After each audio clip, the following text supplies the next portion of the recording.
नमस्कार मित्रांनो, शेतकरी आणि टेक्नॉलॉजी आपल्या यूट्यूब चॅनलमध्ये स्वागत आहे. मित्रांनो, सगळ्यात पहिल्यांदा हा व्हिडिओ बघा. 3 ते 4 महिने पुरेल एवढा मुरघास हा शेतकऱ्यानं बनवला होता. पण मित्रांनो, अर्धवट माहिती घेऊन हा मुरघास शेतकऱ्यानं बनवला आणि पूर्णपणे पहिल्या पावसामध्ये हा मुरघास पाण्यात गेला आणि पूर्णपणे हा मुरघास खराब झाला. एकदा मुरघासाला पाणी लागलं की मुरघास खराब व्हायला सुरुवात होते मित्रांनो. मुरघासाला बुरशी चढायला सुरुवात होते मित्रांनो. त्यासाठी दूध धंद्यामधली अर्धवट माहिती ही सगळ्यात धोक्याची असते. मित्रांनो, लक्षात ठेवायचं की दूध व्यवसायामध्ये एखादा प्रयोग जर करायचा असेल तर हा पूर्ण गोट्यावरती कधीच करायचा नाही. प्रयोग करायचा असेल तर कमी प्रमाणात करायचा. आता मुरघास बनवला, तुम्ही प्रयोगच करता. तुम्ही एखादी नवीन गोष्ट गोट्यामध्ये करत असताना मित्रांनो तो प्रयोग असतो आपल्यासाठी. पण मित्रांनो, रिस्क घेताना कमी प्रमाणात घ्यायची.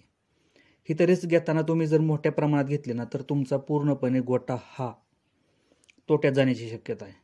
कारण आता ह्या शेतकऱ्याला वैरण कमी पडणार आणि त्याला सामना करावा लागणार वैरणीचा. कारण त्याचा जो मुरघास आहे ना पूर्णपणे खराब झालेला आहे मित्रांनो. त्यासाठी रिस्क घेताना मित्रांनो कमी प्रमाणात घ्यायची.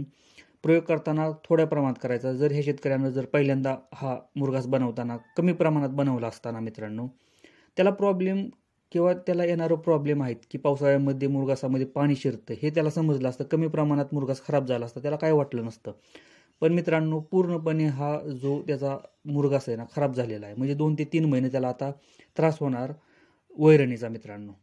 त्यासाठी लक्षात ठेवायचं की कधी पण प्रयोग करताना एखाद्या गायीवरती तुम्हाला प्रयोग करायचा आहे तर एकाच गायीवरती करा. सगळ्या गोट्यावरती करू नका, जेणेकरून त्याचा साईड इफेक्ट आपल्या धंद्यावरती होईल. एका गायीवरती करा, त्याचा रिझल्ट बघा तुम्ही कसा येतोय. चांगला आला तर ठीक, नाही आला तर ठीक आहे, सहन करायची तयारी राहते मित्रांनो आपली. त्यासाठी मित्रांनो, मुरघास बनवताना सुद्धा कमी प्रमाणात बनवा. जर चांगला झाला तर ठीक, नाही झाला तर खराब झाला मित्रांनो. ही गोष्ट पाहिजे आपल्याला धंद्यामध्ये. त्यासाठी मित्रांनो हा व्हिडिओ बनवलेला आहे. व्हिडिओ जर आवडला तर लाईक करा. चॅनलवरती नवीन असेल तर चॅनलला सबस्क्राईब करायला विसरू नका. धन्यवाद.